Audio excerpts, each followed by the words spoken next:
How do search engines actually know where you are?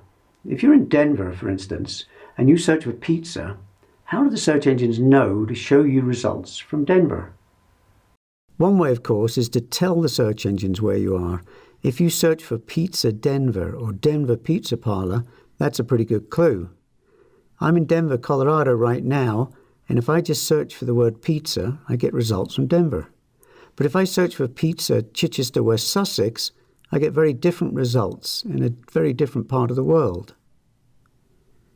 The particular search engine you use also provides clues regarding what you're looking for.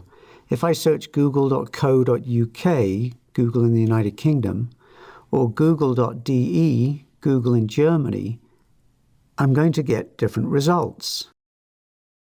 That's all pretty obvious, but when I'm using google.com in Denver, how does Google know I'm in Denver when I haven't told it so, if I just search for the word pizza?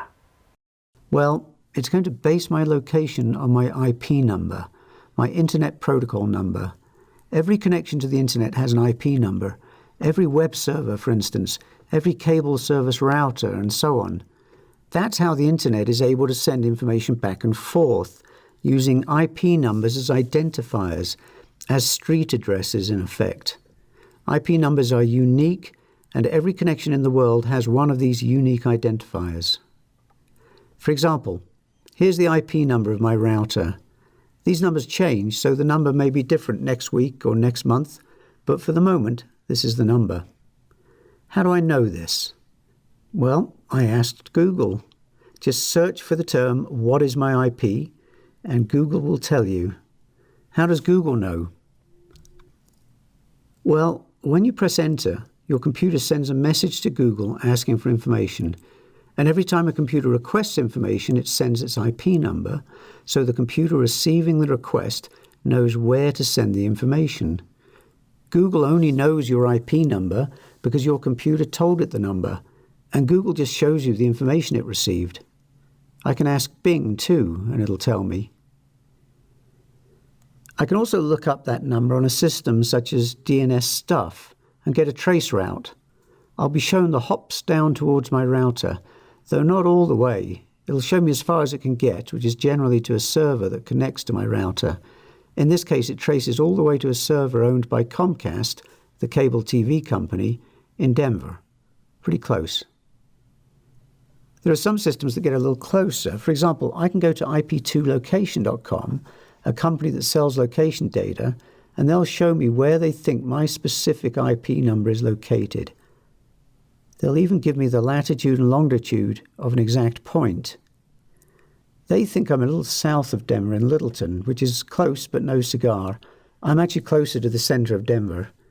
In the past, they've managed to get much closer to my true location, within about a mile or so.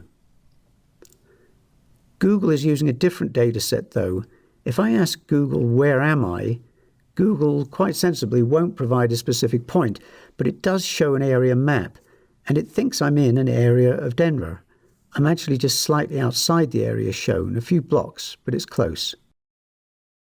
So that's how the search engines figure out location. It's not 100% accurate. In some cases, depending on how one connects to the internet, the location shown can be way off the mark. But in most cases, it's pretty good. A couple more Google things to know. You can actually tell Google where you are by going into search settings and changing the location. So if Google can't figure it out from your IP number, you can tell it your exact location if you want. Also, here's something spooky. If you have an Android phone associated with your Google account, go to this URL. You need to be logged into your Google account, of course. If you are, what you see may really spook you.